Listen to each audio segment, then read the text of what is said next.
everyone, welcome to yet another in the endless, humorless onslaught of inevitable frame rates that will pound you like the waves on the shores of time until you're bones and dust. I'm Michael Slame, one of the hosts of Frame Rate, the show where we rate frames. And who's here with me? I'm the other guy. I'm the other voice who does this. My name's Abe Epperson. The other voice who does this. Hey, speaking of other voices. Hey!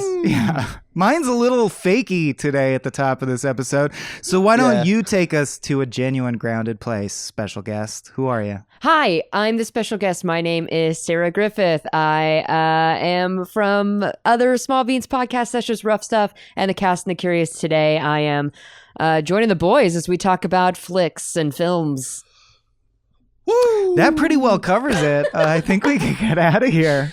She got the plugs in, everything. No, let's do the stupid little bit in the middle that we call the podcast frame rate. Yay. Today, we're talking about, recently we covered B-Movie. I thought that movie was beneath us covering. I don't know why I bring this up, because I actually don't think this movie's beneath us covering. It's been on the list from day one, because I think it's very underrated.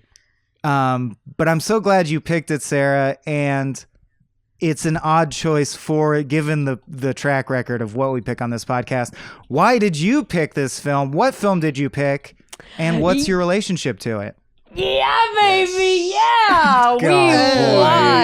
My wife. We watched Austin Powers, International Man of Mystery. That's right. Y'all gave me a list of movies. You're like, these are the ones that we're looking at. And there were a lot of 5-star Citizen pictures. Kane is on the list. I've never seen it. I scrolled right down and locked eyes with my main man, Austin Powers. So a little background.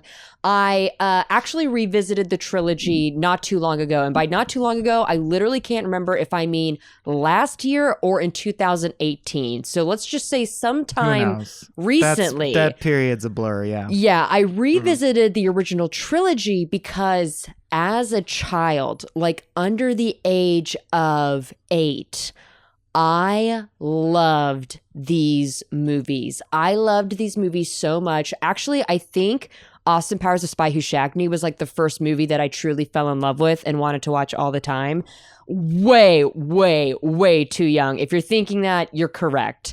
I just remember loving it so much. And then as I rewatched it as an adult, not only was it confirmed for me that, oh yes, actually, even as an adult, that even as a grown woman who has a sense of feminism and how women are portrayed on screen and these really raunchy sexual jokes, which I was honestly nervous. I was I really hope, I'm sure this has aged not great, but I'm really hoping that I'm not embarrassed at the end of revisiting these movies. And not only did I fall in love with them as an adult, I realized, holy shit, I have based my entire personality off of these films. Everything that I say, everything that I do, the fashion, the aesthetic. I think I would have noticed if that was the case. Here's the thing. I didn't realize it actually until recently, and I was listening to myself on a podcast I was on, and I unironically said, yeah, baby, yeah. And I was like, oh, fuck, dude. I talk not in like an Austin Powers voice. In your own voice. But genuinely, what they say in this movie. Yeah, baby, yeah. Yes, exactly. Do I make you horny, Michael? Yeah. Do I make you horny? Do I make you, Randy? Do I make you horny, baby? No, these are the questions. Is personality not just a bunch of sleeper hits that we just encompass? It's just a little bit of dash of this, a little bit of dash of that. It is. Well, and it's also, go ahead. Well, Sorry. this movie is also I think iconoclast. I think especially this first one became such a big part of pop culture that it's a little bit one of those things where it's culture transcending this source material and just becoming something we say. I think Star Wars is a great example of that even if you've never seen Star Wars, you probably have encountered Star Wars references and quotes. You can't avoid it. I feel like Austin Powers maybe has a touch of that effect for millennials. Absolutely. I'm going to posit And there's that. a little blowback that is a kind of a shame, or it's like, for example, then the same is true of Borat. It is funny now. It is legit funny to make a reference about how someone makes an Austin Powers joke because they can't think of anything better. It's like the bargain bin Exactly. joke. That is funny. And it makes you forget that the reason Austin Powers is so ubiquitous is Austin Powers the movie is actually really good. Like it rips. Is so That's why funny. it got It is so the funny. same's true of the Borat movie, where you're like, I understand it's overplayed. It's like an overplayed song that is actually, you're like, that song is good though. That's why it was overplayed. For Yeah, go cultural ahead. relevance, I just wanted to say, as we're bringing up Borat, they were made for roughly the same budget, Wow. those two films, and Borat sitting at box office at 260 million. Mm-hmm. Austin Powers sitting at like 70 million. It is not as ubiquitous as I thought it was. Sure. I Did thought it you was look- like culturally dominant. Did you look it up wasn't. It wasn't. the sequels? Like, did the sequels get escalatingly more money or not? I wonder. That's usually the case. It must, because Goldmember. I mean, like, the budgets are bigger. But Sir I'm Michael wondering if Caine they- is a co-star yeah. of Goldmember. Like they. I'll look it up. Yeah, Yeah, they got Michael Caine for the Well, second they got one, right? Tom Cruise. Yeah, Steven Spielberg has a cameo in the third movie. Like it's pretty intense. Yeah, baby. The Spy Who Shagged Me. Double the budget and 300 million. So it did way better than the first one. Yeah, So, it's and so I think that speaks Wow. to how the cultural relevance really came through over the course of all three Right. movies. for sure. Whereas Borat was like an overnight surprise success. Right. Shik It was shoink. Surprising that it only Yuck shemaj. Sorry. that- Wrong Going trope. Borat way. Sarah, may I say same? yeah, right. That is so okay. So a little older than you. Like, I was 12 when this movie came out in 1997. God, I can't imagine. And I had a friend who, like, legit could recite the entire movie on command, Yeah. like line for line. Mm. He loved it, and I loved it with him, and we were best buds, having our Austin Powers times. You know, like that was it for us. Yeah, like my family quoted this movie. This was a big movie within our family. And as I was like Right. revisiting it as an adult, I realized like, because when I revisited it the first time around, I was astounded. I knew like, oh, there were jokes that went over my head. No, bitch, every joke went over my head, but it's visually Right. so exciting, and there's a lot of visual gags, and it's so interesting. And like Mike Myers is so good at pulling face. Like literally, he would make me laugh pulling a face that I have seen the same face pulled countless times. Like he's just so like he's a genius. I think Mike Myers is a genius. Well, when you encompass This is his best. I also his range in So I Married an Axe Murderer and the other biggie, Wayne's World. Of course. I also want to think. talk Other about Biggie. I also want to talk about this through the lens of Biggie, of the things that spun out of SNL, because it was an SNL vehicle, like with under the auspices of Lorne Michaels. Dr. Evil is a loose imitation of Lorne Michaels, which I think is since I delightful. learned that, it is made the character 10 funnier. times funnier. Way Yeah. funnier. I was gonna say, in my opinion, Dr. Evil is the breakout star of Austin He's Powers 1, hilarious. not Yeah. way more than Austin himself. It's all the Dr. Evil and Scott Evil shit and the Oh family God, counseling so scene. funny.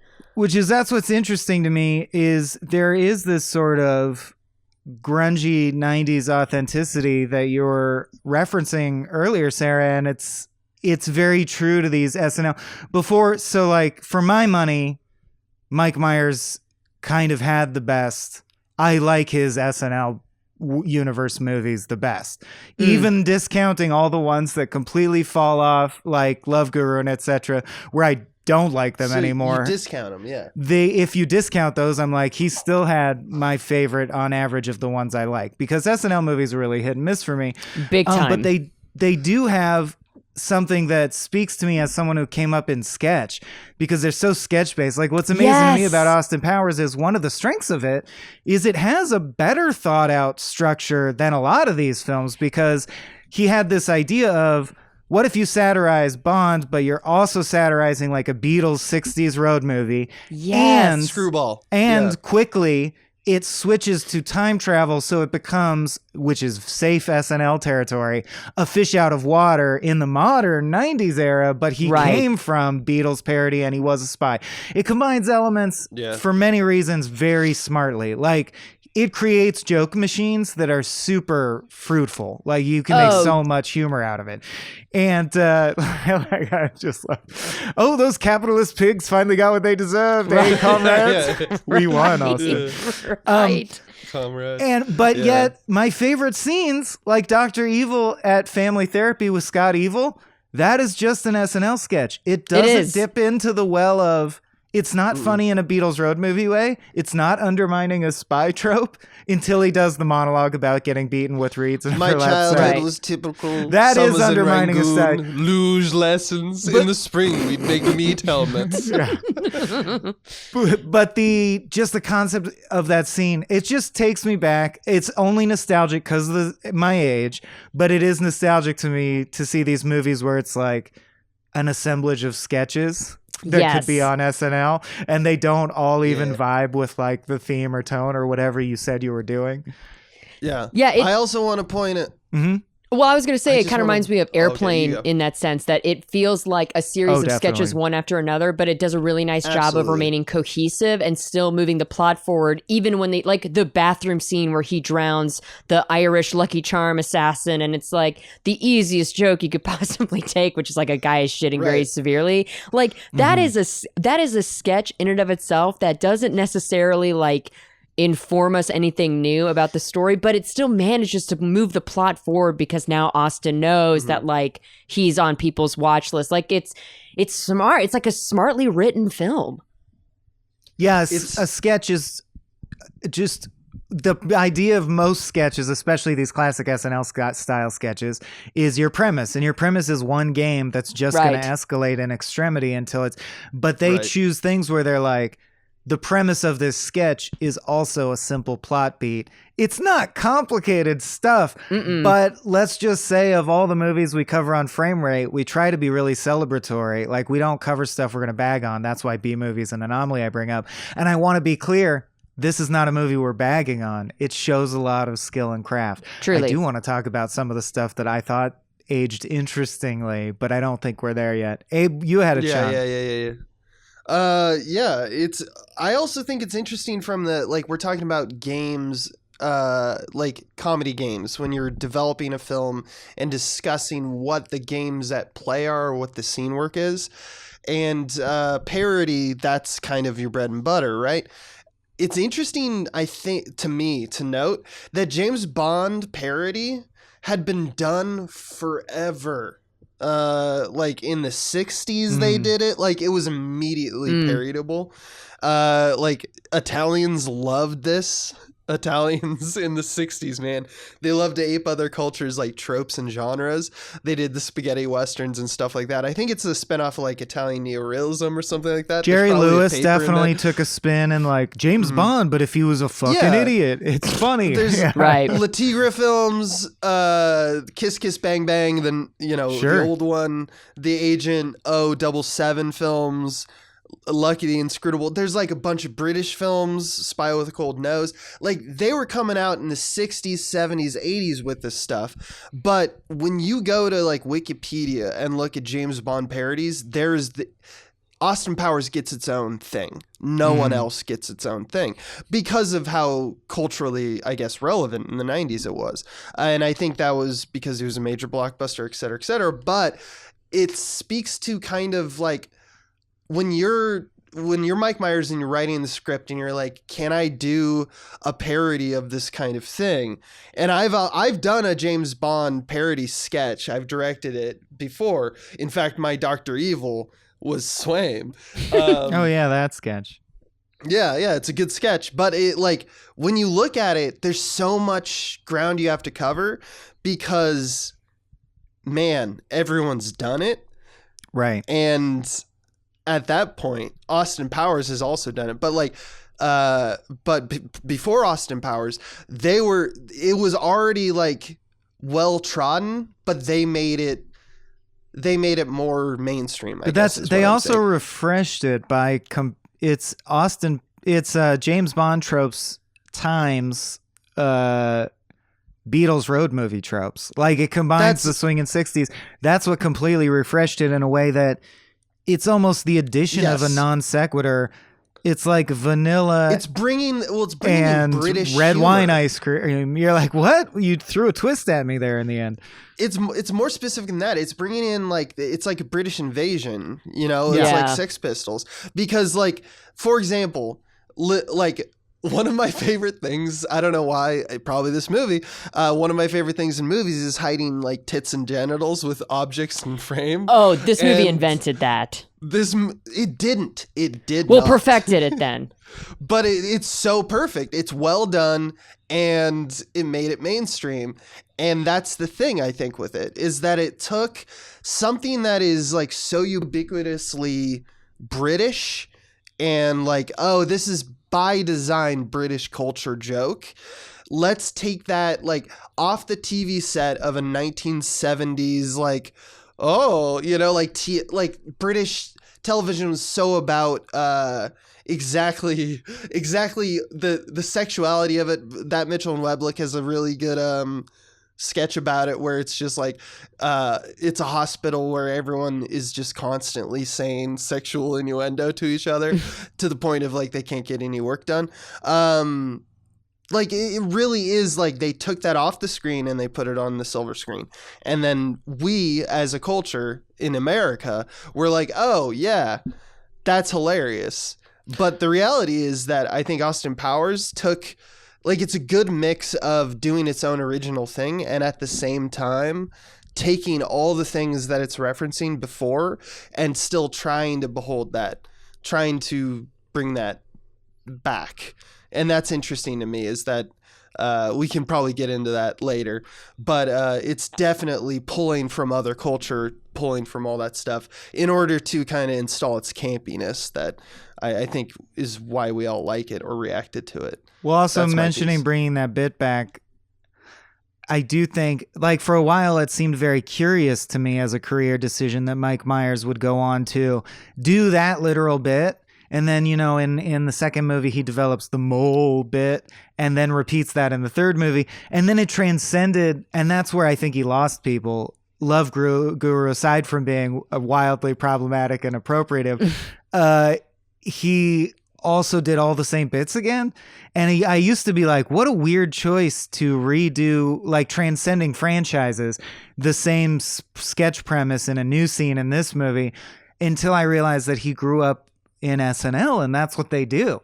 So it's interesting to think of Mike Myers' entire filmography, not counting like Inglourious Bastards or weird shit like that, as the ones he wrote or directed, as his own little universe of sketches that he's shuffling in and out, and he tries to like refine the order, update them, mix and match them. And when we lost interest in the assortment of sketches he had on tap, that's when we sort of fell out of love with Mike Myers movies. But that means that it's good as long as it's good, and there's like 4 or 5 really good ones. Yeah. I actually was thinking about like an Austin Powers 4. I swear to God, I was like, this was like a few years ago. I was like, this would be so smart. Like I could even like pitch this. Anyone could do this. It's right there. But don't you agree he'd need new sketch premises? He'd need well, new here's the problem. shit. I was thinking like, well, they keep time traveling different decades. Maybe we have like Austin Powers go to the 90s and then he's faced with like girl power and stuff. And I had been just so far removed from International Man of Mystery that I forgot that movie. This is the movie. That's the first one. That's what I'm like, oh, it'd be so smart. Like, yeah, Which, they've already made that. Is also the plot of Borat 2. I haven't seen it yet. It's kind of uplifting and disheartening that a movie made so far later is also the message is Borat treats his daughter literally like livestock, and by the end brings they together bring like modern feminism back to Kazakhstan and everything. So interesting that they both latched on that premise. Also weird that we still haven't made any progress on that. So maybe it is time to talk about, like, Sarah, you ready? You ready to talk about the shit as a woman, I am prepared to discuss. Yeah. So the thing that was most interesting to me before I make any value judgments was I wasn't expecting there to be anything to dig into. Just like you, I had been removed long enough that I forgot that the very little, it's a broad comedy, right? So there's very little meat, but the meat that is there is so resonant to our time right now because James Bond represents the toxic side of the patriarchy, and that's what they're spoofing. So the comments are like, and we haven't like resolved this, so the comments are even more true now than they were. Like, I just want to set us up, and then I would love to hear from Sarah. But it does literally address how he is, quote, like, from an older time, and he's legit a sex pest, and he does shit that you can't do. That's fucked up. So, at the end, the quotes are, Dr. Evil says, "Isn't it interesting how everything you stood for, free love, drug experimentation, is now considered evil?" And he says, well, it was about freedom, man. If we knew the consequences of sexual liberation, we would have done things differently, but the groove would be the same. It's about freedom, yeah, from uptight squares like you, whose bag is money and world domination. Right now we have freedom and responsibility. It's a very groovy time. And then Dr. Evil says, "There's nothing more pathetic than an aging hipster." Now, those lines I read are very unique only because they're the only lines in the movie that aren't setting up or paying off jokes. Mm-hmm. So this is the comedy taking one moment from Mike Myers, who wrote this screenplay on his own, to say one thing he means. And he chooses to talk about, like, the problems with society that, if anything, are more pressing now by far than they were when this movie came out. Like, this touches on the Me Too movement and corporatization of America. It's just very, very interesting to me. So, Sarah, how'd this stuff all hit you? Yeah, I to expand on something I think you were talking about, like I said, when I revisited it, I remember, like, God, as a kid, I love these movies, but now that I'm an adult woman, let's see how I feel. But actually, something I didn't really appreciate when I was a kid that I now appreciate now, because I have like a developed frontal cortex, is that this is a parody. So actually, like, the offensive things he's saying, I think it's almost like a Fight Club situation where, like, you can look at this like, yeah, Austin Powers is the fucking man. Or you can be like, no, Austin Powers is a dog. He's being rightfully called out. And the joke is that he is out of touch. He is kind of gross. Like, this is what's funny. And what's funny is watching these women fall head over heels, because that's parodying, some of the guys who've played Bond are not like exceedingly hot, but it's a male fantasy. I think it's almost a parody. You're talking about Roger Moore. It's okay. Well, it's a parody of a male fantasy. I think in that context, though, watching this time, something that I've been thinking about, because we're in another pandemic, in 1997, they're talking about AIDS. Like, I think that and the war on drugs. Yeah, and a couple of times, like, they talk about condoms a lot, which I know, I was too young, really too young to have any kind of understanding of that. But certainly as an adult, I am sympathetic to the crisis of the 90s and the sexual education that became just so much more mainstream, especially when this movie was coming out. I actually thought that was kind of like, I don't want to say it was like a responsible nod, but I did find that standing out to me, kind of the undercurrent, and not just of like HIV AIDS, but of all STIs. Because I think like this was around the time that we were actually starting to put up PSAs, and like the sexual movement of the time was like, wear a condom, wear a condom, wear a condom. This is how we can stop the spread of this awful disease that we are trying to understand. But if we know one thing, it's wear a mask. Wear a condom, wear a condom. So that was kind of my takeaway, which, I thought that was it was a pointed moment for me in a way that it has not been a pointed moment for me prior, because of ignorance or because I was so afraid this movie was secretly deeply sexist. And I mean, it's not, you know, a feminist motion picture, but certainly wasn't as cringy as I feared it could have been. I think it's an interesting point in general when speaking like generally of comedy, especially of this era, because we also had like 2 years previous, we had Clueless, that the culture that they're aping or that they're parodying being the DNA, they're taking it very seriously, the tropes of James Bond, which were very prevalent at the time because we just had a huge James Bond movie literally like 2 years before, which with Goldeneye, like which revitalized the James Bond, you know, deal. Industry of it that became era. a huge thing, and so it made a lot of sense for Mike Myers to go, okay, James Bond is big. That would be funny if I was James Bond. But it takes for serious a lot of tropes, obviously, and these widely popular comedies that have this kind of satirical arc, and what they're lampooning. We kind of need tools as comedians and as viewers to discern between those things and the appropriation of other cultures' dissections of these tropes and the championing of them to provide for like more established, in this case, like white and male careers and success. Basically, my question, I guess, or something that I find fascinating to look into is that are films like this worth making? If you, like, understandably in the 90s it was a different time, but if you follow the assumptions of what I'm asking, it kind of boils down to this one question, which is one small step approach to satirical comedy something that should exist anymore? Right. Which is a huge question. I think that's a question that you packed your phrasing of with so densely with information that might be confusing. So can I parrot it back in a simpler way? Sure. Yeah. Tell me if you think this is what you're saying. Yeah. Because, and I want to point out by way of that like an interesting note about this film that's also true of Borat 2, although that doesn't really matter. I just find that interesting. The continued connections is that he does something James Bond never does, which is he changes over the arc of the film. He is, as Sarah said, he is sexist, and not sexist in the way of like Harvey Weinstein will dominate you based on the privilege of his position. He's sexist in the classic 60s free love way, which kind of takes some of this thing out because it's like he has quote unquote good intentions and came from a time where it was normalized, but it's nevertheless unacceptable behavior these days and comes off as being a sex pest. It's that Judd Apatow shit, man. It's that it's like Knocked Up. It's like, but he makes fun of himself though, so he's all right. You know, it's that bullshit.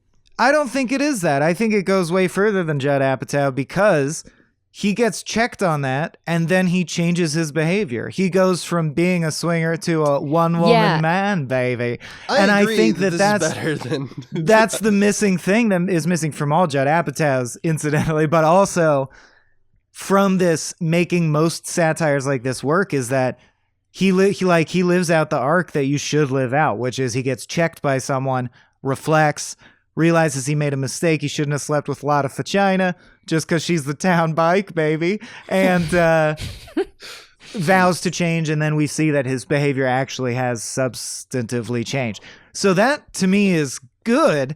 But at the same time, I want to echo what Abe's saying insofar as it comes off as like a cartoon placemat at a Denny's that happens to have some real true wisdom written on it, let's say, in the doodle, right? Soundbite wisdom. Yeah. It's good and true, but is it likely that you're going to absorb that? Humor makes a great coding for giving messages in a way that doesn't offend you, but that same coding also makes it hardly matter.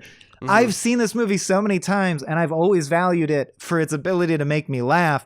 It took knowing that I was going to be talking on a podcast and you have to talk about something interesting that other people haven't thought of before, so you're watching it very seriously, for me to realize, oh, it is a satire that is trying to speak to how the male gaze is everywhere and you have to check it, and the male patriarchy needs some dismantling and needs to change. But it does so in a way that I didn't notice the 20 other times I watched it. Like, it took a close reading Right. watch to even notice. Yeah. So I struggle to believe that, like, Austin Powers made me a better feminist in any way because I don't think I absorbed it. So I think Abe's right about that. That, like, satire is almost pointless. Yeah, I've got a couple of responses based on what you two have been talking about. So I think in terms of, like, what Abe has proposed about, like, is this worth parodying anymore? I think truly, this is, like, my 2 cents in comedy in general, is that, like, you really can make fun of or satire anything so long as you know exactly what you're satirizing and you are coming from it from a perspective that we haven't heard before. So I think, like, when we're talking, like, if to broaden the conversation, we talk about, like, cancel culture, like the idea, like, well, you can't make these kinds of jokes anymore because they've always been offensive, not because they're offensive now. No, those jokes have always been offensive and they're tired. Like, making fun of people for their gender, their race, any part of their identity, it's tired. I think you can still make those jokes, but I think it's a question of perspective. And at this point, we've heard the white male perspective, specifically like the white cishet male perspective in the comedy world for decades now. So when we see these jokes being made, I think I'm struggling to think of any example now, but like plenty of comics who are not white guys are able to write parodies and satire of topics that we've discussed prior. But again, I think it's about the perspective, like what angle are you coming from? And Mike Myers' angle, although hilarious, maybe not so fresh anymore because, well, we know like the funny white guy version of, you know, these sorts of jokes. By no fault of his own, exactly. He exists. He's a category of human that's kind of played out. Like, I mean, it's not Vanessa's story. It's clearly Austin's story. And we've had a lot of that, but it's good that he's well-intentioned, that his white male perspective encompassed the idea Austin should get checked and then learn a little lesson. That's good. So, That's fine. And so on that, my second point on that is actually what I thought was remarkable, like, and maybe this is because the bar is in hell, like the bar is so low, but I actually found it refreshing. And I think to me, this is the moment that saves the movie for me from being too, like, I don't know how I feel about this anymore. When Vanessa and Austin have the night out in Vegas, you know, he has advanced on her. She has said no. He's always respected that no. And the times where he goes beyond the no, because there are some occasions where she says no, but he keeps on with like his, you know, you think I'm shagadelic, right? Whatever. Like, he doesn't ever physically break the bubble between the two of them. But the underpinning is still I'm getting there. Funny. This is the moment to me that reframes the movie is when Vanessa comes onto him and she's drunk and he fully says, no, you're drunk. It's not right, and pushes him off. I think that for a comedy that is more than honestly like 7 years old, I was like, wow, I don't know many contemporary comedies that tackle this would say so explicitly, and we would see so explicitly, like, actually, even though Austin Powers is a randy, horny dude who doesn't understand maybe modern, and that's the other thing too, like, he did come straight out of a time machine. He's probably also like fucked up mentally. Like there's some forgiveness to him as well, because like chemically he's been through a lot. I thought that was the moment. To me, that was in the moment when I could consent. I could exhale, is what I'm trying to say. Like that's when I was like, oh, actually, you know what? I can trust this man. I can laugh at this man. I can laugh with this man, because even though you know, I don't know, I would not have the same patience that Elizabeth Hurley has in the movie. At least here, okay, I can see that truly his intentions are well meant. Right. True. But although there's still blind spots, like obviously I think a lot of people take issue with Fat Bastard. A lot of people take issue Fat with Bastard the is a nightmare. Baby Fat Bastard is bad. Mini-Me, yeah. Mini-Me is a nightmare, yeah. Yeah, but those are later stuff, movies. Especially. So we're not trying to like gloss over everything, but I agree that there were moments where I was like, that's actually pretty cool. I think ahead of its time. Right, Sarah. I think there's a lot of balance in what you're talking about. I think it's not about trying to drag the movie as much as, like, for example, there's a paper that I read in preparation for this thing called Austin Powers and the Drag Kings, and it made a very good point, which is the influences of comedy predating Austin Powers, and specifically like lesbian and drag king cultures, and how it influenced how like hetero male comic films would try to one thing that we notice, and it started right here, like honestly this is a seminal movie for this, like it started where like the comedy would take the wind out of the sails of the hetero male and the hetero maleness of the male lead. Like all of the jokes are kind of at, like, he's the butt of the joke, right? Yeah. And it directly influenced Judd Apatow. He's doing that same trick. Yeah. So parodying masculinity is like, once again, bread and butter of this thing, just as much as like it comes out of the James Bondness, because James Bond is the perfect male version of what we thought males were in the 1960s. So that's what smart Alex are going to tend to be making fun of. Yeah. And so like my original question is, like, I feel like you guys have really answered it, and I'm glad we're having this conversation. A sub angle of this that I want to address, because you're right, I did densely kind of address it, which is that there's a performative element like of hetero male comedies to this day, to today. You look outside and you see a male comedy film and you wave to it and it goes like, I'm still loudly this, which is that like this film, there have been papers that have been drawn that draw the line to these jokes, these kinds of jokes. This parody of masculinity literally came from butch women and, like queer nightclub scenes and queer humor. And it's just like now been observed, appreciated, and then reproduced in a hetero male comic fashion. Wow, interesting. That makes so much sense. And in 1997, this was the time for it. In 1997, The Full Monty also came out, which is kind of the same thing.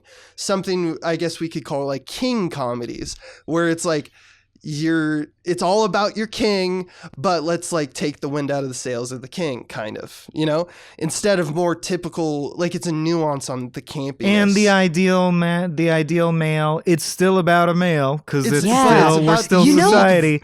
But the ideal male is a sensitive guy, not a cowboy, which is what preceded this. Right. And so, like, I don't know. There's a conversation to me to be had still that is the appropriation of the other culture's dissection of these tropes, of these unique vulnerabilities, in this case of the male body and psyche.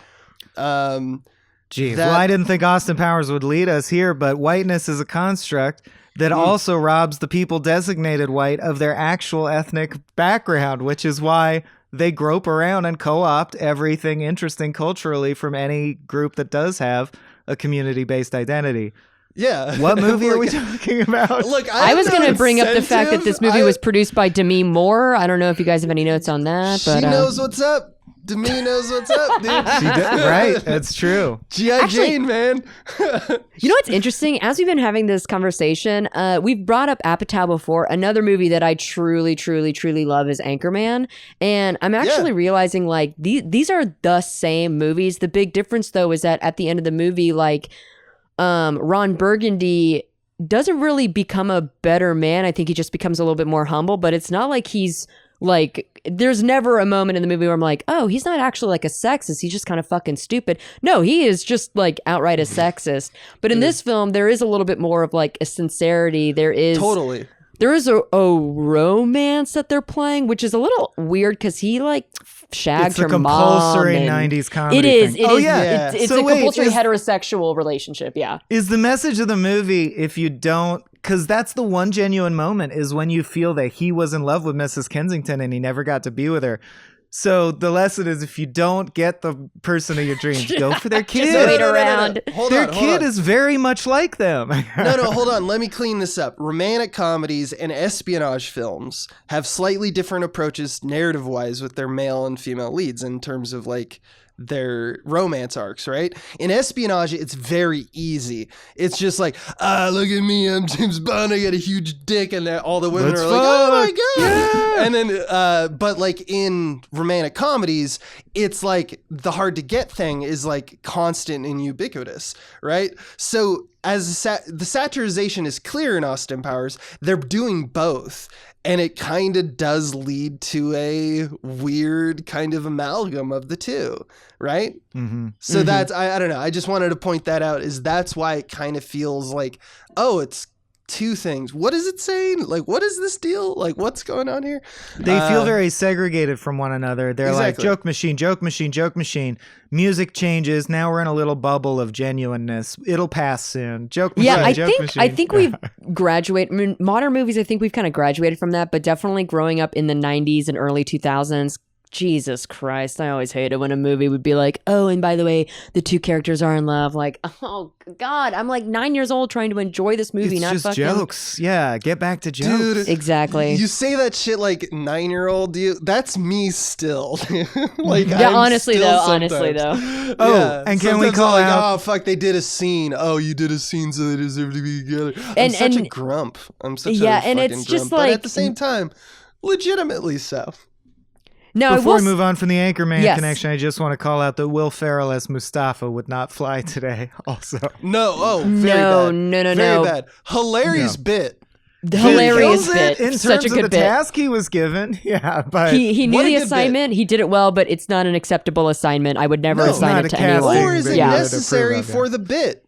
No, he just wanted his buddy Will to do it. Yeah. It's just Will Ferrell being a dude. The second movie, though, when he's at the bottom of the hill, he's like, ow, I am really hurt down You here. shot me in the arm. Oh, that is some of the funniest shit ever. Oh, man. Dude, I like, speaking back to the beginning of this podcast when you were like, it's instrumental, like, I didn't realize how much like something that when Swaim and I like first were developing our comedy, I guess, something that we both immediately when we like were developing it, we're like, this is how it's done, this is how the scene works. We both think that people saying stuff off screen and hilarious. Not understanding thing, fucking hilarious. It's just perfect. Well, and that's this bit.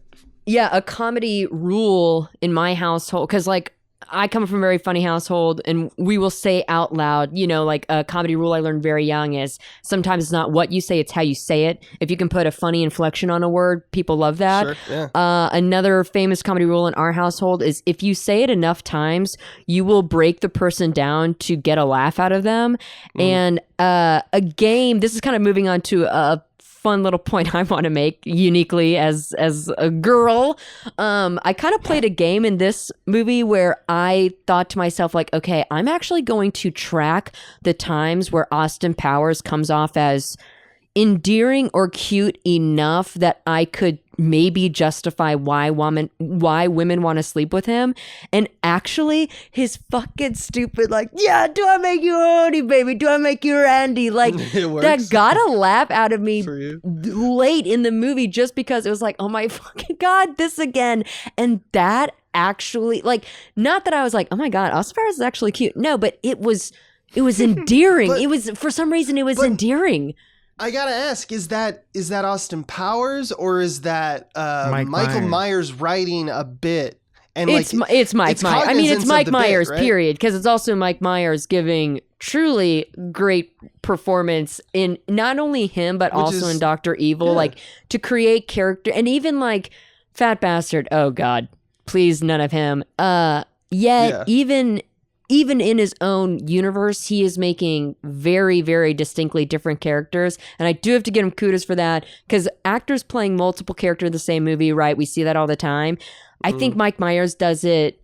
He's in the top layer of people who can truly do that, because I find that his characters are just so vastly different. When I was a kid, I could not fathom that Dr. Evil was also Mike Myers. I could not fathom it. Yeah, that's awesome. He's up there with Peter Sellers for sure. I think and even watching it now, I had moments where I was like, damn, that is also Mike Myers. This is great. By the way, wardrobe, production design, all of the technical design elements of these films. Very delicious. I love looking at these movies. Surprising, because I had not watched this film since I had like gone and studied to be a filmmaker. There is an alarming amount. Like, there's a whole episode, which I won't, harangue us into, about like the craftsman quality of this movie. It's actually kind of impressive for what it is. Yeah, or I'm sure you noticed a lot more than me, but one thing I wanted to bring up was the little choices, the attention to the detail as far as making the 60s feel like it was shot in the 60s. Yes. Like the background of the car shot being intentionally shot on film and badly keyframed, like not really it's not keyframe. That's not even keyframe. It's just a projector. They're using old school tactics. They are literally having projection on the wall. Yeah. I love that they're like, so in the 60s, his universe is a film from the 60s. It's not really the 60s. And then when we come to the 90s, all the filmmaking immediately switches to a transparent 90s style to such a degree that it's clear that Mike Myers understands the two different visual styles, which is more than most SNL alums have a need to understand. So you're right. There's more filmmaking to it too. Yeah. It's fun. Before, I wanted to like do the thing that 99% of podcasts would do, because we're a little different. I don't know if you guys noticed. We're kind of cool here. This is cool kids table. But we got to call out the jokes and bits and scenes that make us laugh the most, right? Sure. The actual Fucking joke hell. machine shit before the end of the episode. What are people's favorite moments? Like all-time favorite moments? I actually genuinely have to think, because so like I said, I rewatched this last night. Last night, honestly, was kind of like a fun general strokes, because I already did like a deep dive rewatch a while back. Like I said, who knows when a while back means, but it sometime in the past. But yeah, I found myself actually laughing a lot. Maybe I'm just stressed out by, I don't know, anything really these days. I will start with this. The first line of the movie, because I think it hadn't taken hold yet that I was like, Abe, you're watching Austin Powers. Because it's also a very quoted line, and it's like now like been like, I don't know, it's not really been parodied, but it's just like, I guess it's one of those things like Sarah kind of was talking about, where it's just like, it's so in me that it's like I don't even see it as you a joke forget anymore. that it's not something you came up with. Exactly. Right. And it's just like a part of my DNA now. And it's just when you back it up and you say, what's at the base of this joke? That's fucking hilarious, which is, that makes me angry. And when Dr. Evil gets angry, Mr. Bigglesworth gets upset. And when Mr. Bigglesworth gets upset, people die! And it's just like, that is so funny to me. I don't know why. Just the idea that he's upset. I know it's not that funny of a joke, but it's just a great way to start your movie, is that this cat is angry, so now you're all gonna die. That's a weird thing to start a movie with. That's funny. I don't know. Everything about Dr. Evil acclimating to the 90s, where he's like, we'll ask them for $1 million, and they have to say like, actually inflation is such that that's not a lot of money anymore. Right, yeah. And like Prince Charles did have a divorce and admitted to an affair, like just like all the things that they had to catch him up on. But I do remember last night I said out loud to myself, this is the best scene in the movie. And actually Bridget and I quote this every time we're in Vegas. The scene where he is playing, first of all, blackjack with number 2. Not even poker, such a good bit. Blackjack. A game where famously you are playing the house, not playing each other. Like it's such like an elementary. They could both win. It wouldn't matter. Exactly. And so this number 2. This is my favorite bit in the movie. And number 2 gets 17. He could cheat. He sees he's going to get blackjack. He hits because I like to live dangerously. And Mike Myers gets a 5. And he's, I'll stay. I too like to live dangerously. Also, I have to give credit some of my favorite bits in this, rewatching it, is actually not the lines as much because, like, you know, do you make me horny? All of the, like, mainstay bits, like the bits we remember the movie for, are, you know, it's so, you know, prevalent and, you know, remembered, I guess. But, man, the faces and the reactions that Mike Myers does is so, like... Talk about a proof of concept that like that comedy is in the reaction shot. It's so much like when when he says when it's all the different objects that are coming out of he's just been unfrozen, and he's good. And it's obviously the Swedish penis pump is the main bit of that thing, right? But like arguably of the film. But the funniest one to me is when the guy holds up the necklace of the male symbol. He doesn't say anything, and he's like built up a thing of all right. He just like nods curtly. That is, baby, you know, and stuff like that. But then when the male symbol comes up, he just like.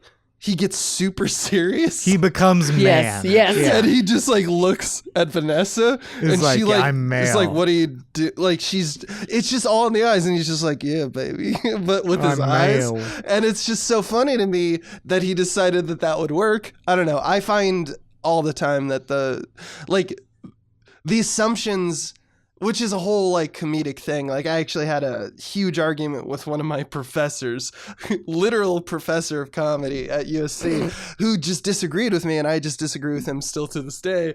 Like to me, the funniest shit is like like what is that person who's saying and doing those things thinking? That's the funniest thing. Like make a joke about that.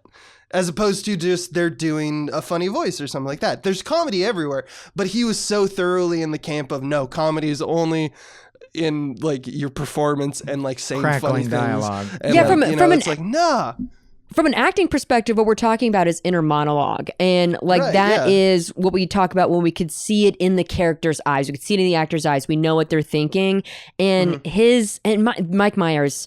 His bit commitment level, God bless. And in that moment in particular, it's like we can almost hear what he is thinking just based on how he is reacting. Exactly. And that just shows like such a deep understanding of this character that he's crafted for himself, that is a fully realized three-dimensional human being, which is why it's easy to watch this movie because he's sincerely, like it's coming from a sincere place. It's just he's a clown. Like he is designing this character that we can laugh at, exactly. And then as the film goes on, we start to laugh with. Exactly. What is the comedic intention? What is the impetus? What's the thrust behind the joke? That should always be the tippy top of your worry when you're making a comedy, in my opinion. And, all right, I waited long enough. I'm ranking my favorite lines and moments. Okay. You ready? Go for it. Well, you guys boggled me in terms of taking some of the best moments, which is good because I get the feeling I'm the only one who took notes in this fashion. But I want to give people that nostalgia rush if they don't have time to watch the movie. Yeah, let's quote it. Well, in many ways, the big boy never left, sir. Yes.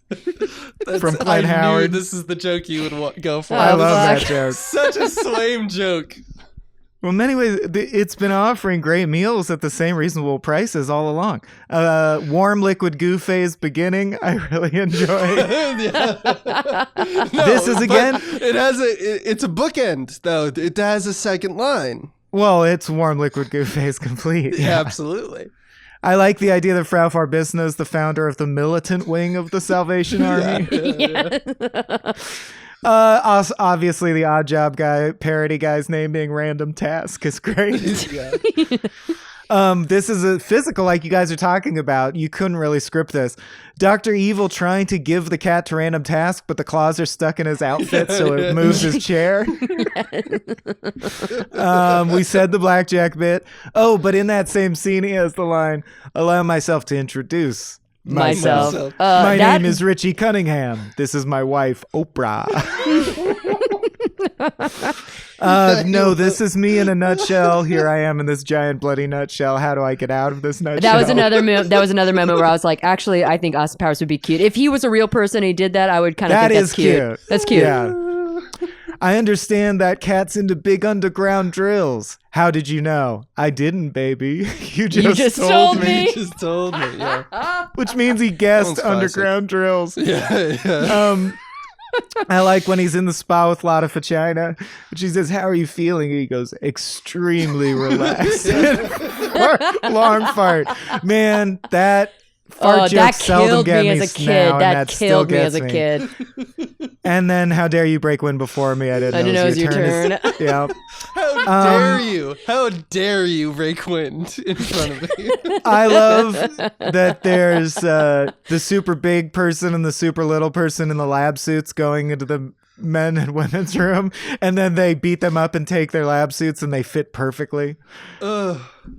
Crushing Michael McDonald from Mad TV with the steamroller over a really long period I think of about time. that scene all the time. Genuinely, I think about that in my day-to-day, and I will laugh to myself thinking about that. Yeah, me too. The one that gets me on the premise level is just Scott Evil explaining that he has a gun in his room. Yes, and it would be fun for them to do it together. Yeah, it would be. No, I think, by the way, just this quick sidebar here, Seth Green is so amazing in this movie, and they did such a great job of parodying like the average American teen and like the angst of being an American. And it's like not just the grunge, but also like the gun conversation that we are like barely breaking into of like, is it easy for American teens to have guns? And yeah, that actually really tickled me this time around, that he's like, I have a gun in my room right now. We can just pop him. Bang, dead, done. I also love that from the get-go, he is like that. Like from square one, when he realizes that his like dad is back, he's like, I hate you, Dad. It's just like, yes. So and every time he walks in, time he walks into that room, it's like he just walked out of his bedroom and we can hear the bedroom door open and close, and it's always a Nirvana song that's playing. Like, I think he literally walks out to Smells Like Teen Spirit, like that grunge music cue he has specifically is so funny. Yeah, but Dad, we had a breakthrough in group. I had the group liquidated, you little shit. They were insolent. Man, I used to have this soundtrack and I played the shit out of it. George Clinton, by the way, did you catch that music credit at the beginning of the film? Was the music supervisor in the movie? Nice.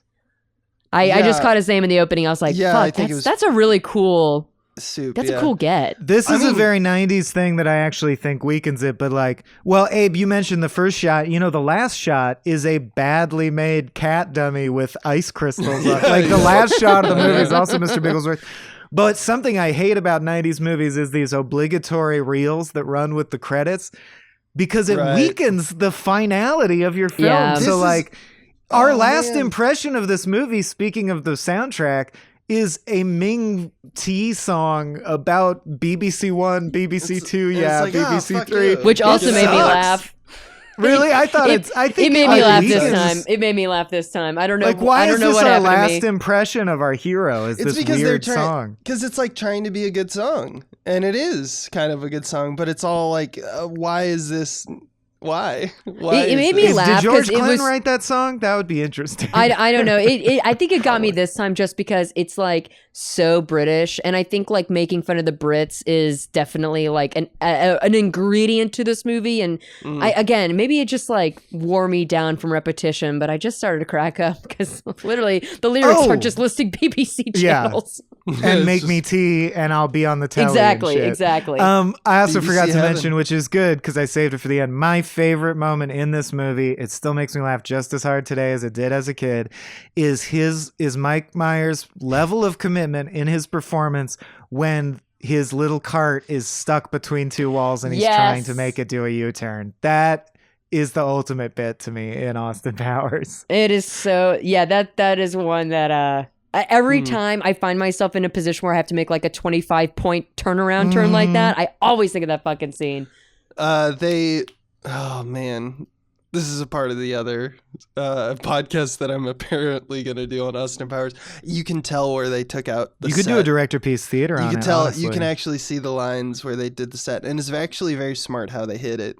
They pulled out the set in order to get the car to, be that way. Be perfectly Right. that size, yeah. And it's just like, and they did a few things that I'm like, I bet you didn't think that people thought about this. Like the fact that they obviously had to do like caulking to like seam the concrete together of the flats.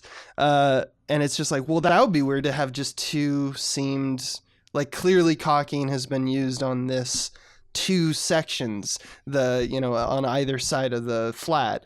No, well, they and then for the 50 yards down, they did more lines to make it seem like this is just an aspect of the wall, stuff like that.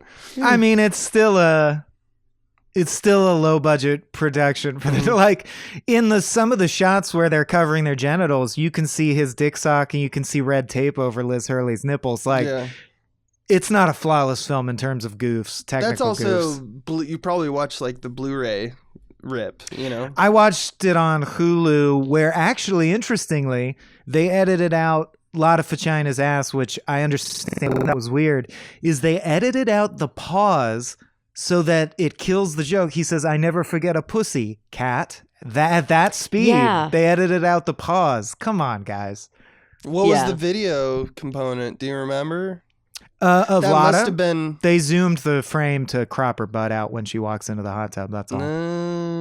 Yeah, okay. I don't remember that. Hulu will fuck with your crazy. movies. Because I was, as a 12-year-old, I was like, this was like sexually like a big deal for me.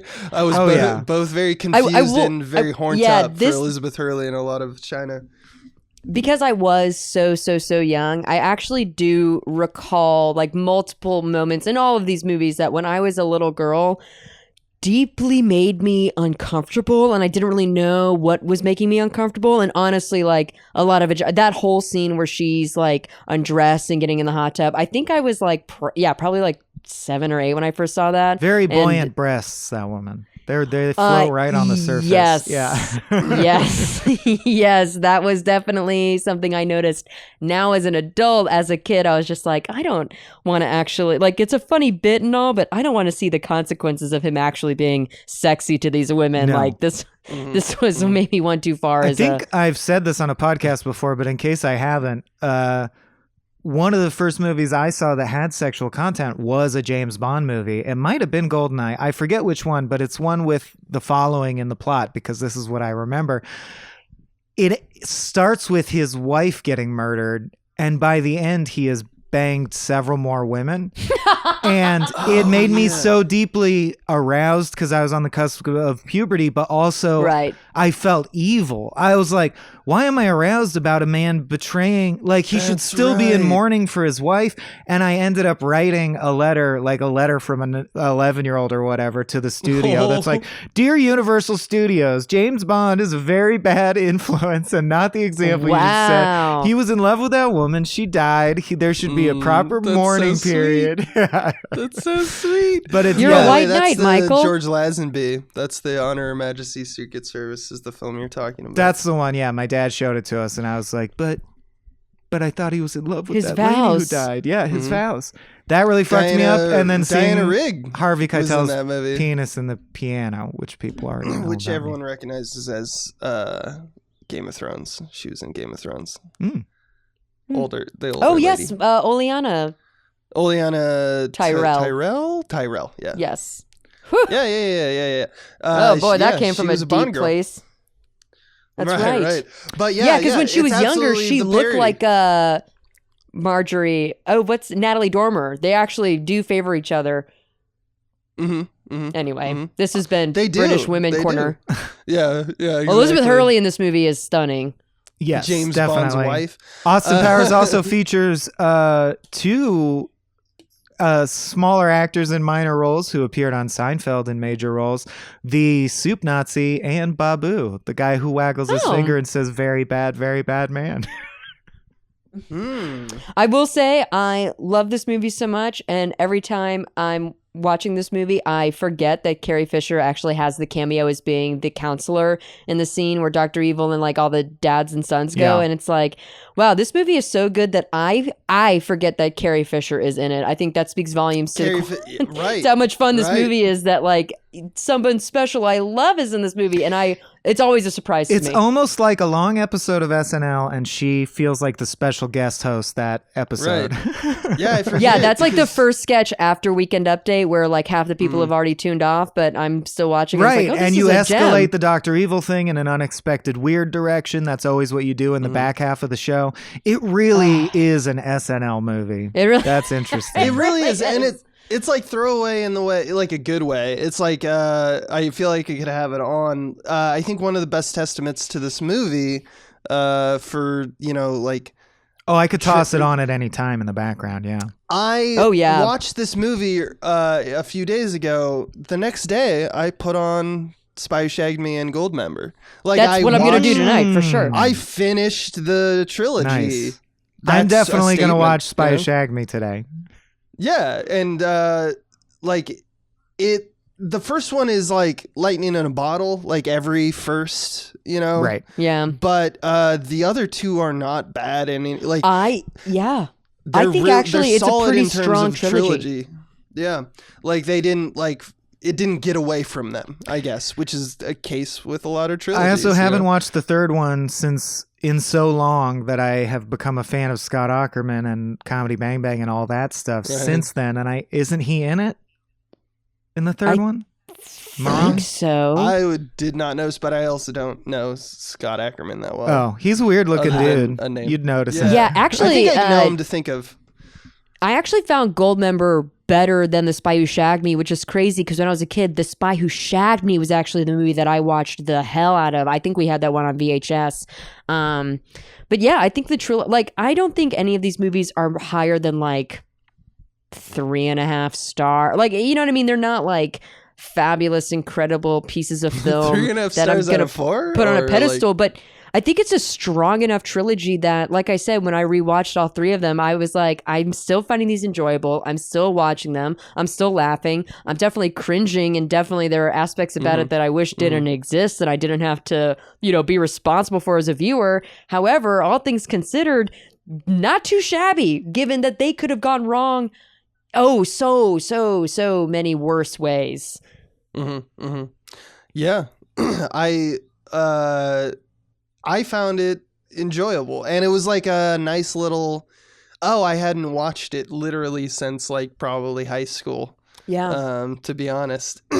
And it, they're really tightly made in a way that I think that only Will Ferrell movies, I'm thinking of the SNL canon, maybe Ladies Man, which is not a good movie, but it is tight. It has the SNL structure, yeah. Tim Meadows is the best in terms of, like you said earlier, like Mike Myers is a career to look at.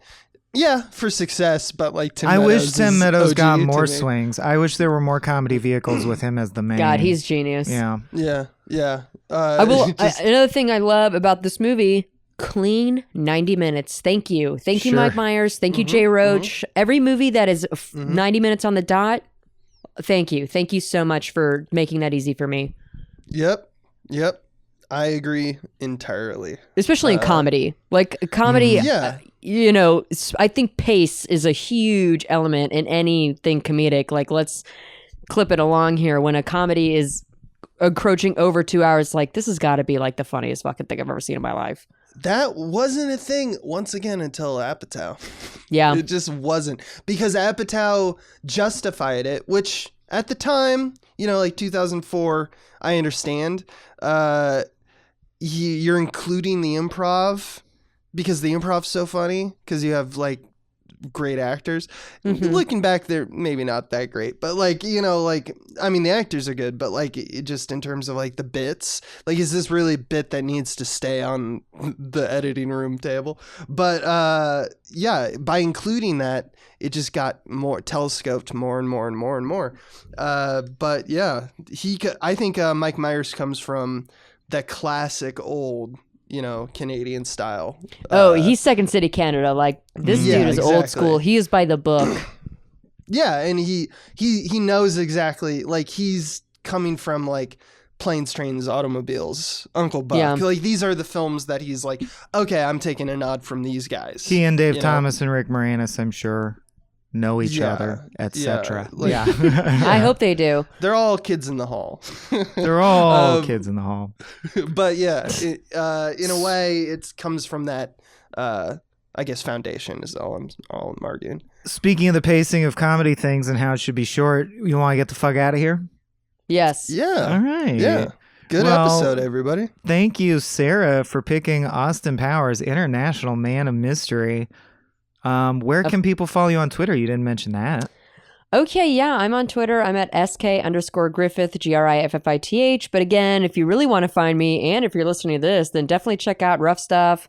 Check out The Cast and the Curious. You can listen to all those episodes now. I did think it'd be funny when you guys emailed me. I almost replied back like, "Can we watch The Fast and the Furious? Can we do my thing? Yeah, and we can talk about it. Thing. Yeah, right. Somewhere I feel at home. That's great. Do you guys do you and Bridget know what you want to cover after Fast and Furious has run its course? I can't believe that's the big question, but like. It's funny because like sometimes I get the question of like, are you guys going to do another podcast? And sometimes I want to respond like at Rough Stuff Pod, but I know that's not what people are talking about. I don't know because like in terms of franchises, we've pretty much seen everything else in the world that there is to see, or that we like want to see. So I don't know. I mean, we still got to figure out when F9 is gonna come out. That's true. I mean, if you guys want to greenlight a special Austin Powers podcast, I mean, Bridget and I we'll do that. Abe, you're on. Come on, we can do this. We want to greenlight something. We'll figure it out. We want to greenlight something, and like, I just want it to be said. We're in it for the Bridget Sarah relationship. Dynamic. We're not in it necessarily for exactly what it's one gonna hasn't be. seen one has seen one, and like they're Dante's pilgrim descending into the inferno. That's not that was a good end. Yeah, that it could good be something you both like and have seen. That is true. That is true. I do want to say that like, oh God, Bridget and I were laughing like for weeks joking about like doing a Crown podcast, and we like jokingly said like, oh yeah, our next podcast we're gonna talk about the Crown, and then we did have people who were like, I would listen to that.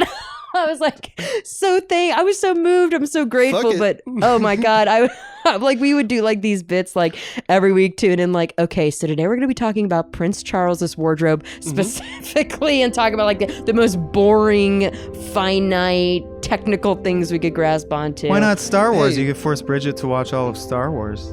Oh, Jesus Christ. She'd hate that. I don't know. Does the world need another Star Wars podcast? That's what I mean, is it's completely inundated, but the world needs another Bridget Sarah podcast. That's what they need. Does the world need any podcast? That is true. Why does anyone need anything? I guess I'll take this back to the table and we can discuss this. Because last I checked, pod did not save America, so... Cast your pod upon the waters. All the small beans at Gmail or at Rough Stuff Pod. Let us know what Sarah and Bridget should cover next. Okay. That's the frame rate. That's the frame rate. This has been a Small Beans endeavor. We're a bunch of pals who make podcasts, sketches, music, web series, and movies. The beans always have new ideas percolating, so make sure to check us out at patreon.com/smallbeans. That's patreon.com/smallbeans, where you can browse all of our current and past content, see what we've got planned in the future, and learn how your support can help the small beans grow into huge, giant monster beans. If you enjoyed this content module, please like, rate, subscribe, or tell a friend about us. We love you.